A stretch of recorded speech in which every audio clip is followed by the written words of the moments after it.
বাংলাদেশের এমন একটি আমি বাংলাদেশ জাতীয়তাবাদী দলের কর্মী হিসেবে বাংলাদেশ শহীদ প্রেসিডেন্ট জিয়াউর রহমান হাতে গড়া সংগঠন একজন কৃষক একজন মেহনতি মানুষ আপনাদের পাশে ছিল, মাটিও কাটছিল।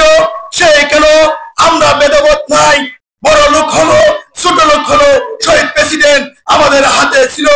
এলাকায় আপনারা জানেন শহীদ প্রেসিডেন্ট আমাদের প্রিয় নেতা আলহাজ সালাউদ্দিন আহমদ কক্সবাজারের হাজার বছরের শ্রেষ্ঠ সন্তান, টেকনাফ থেকে তেতুলিয়া, রূপসা থেকে পাতুলিয়া, আপনাদের আমাদের দানশীষ প্রতীকে আপনাদের আমাদের ঘরে দুয়ারে দুয়ারে যেতে হবে।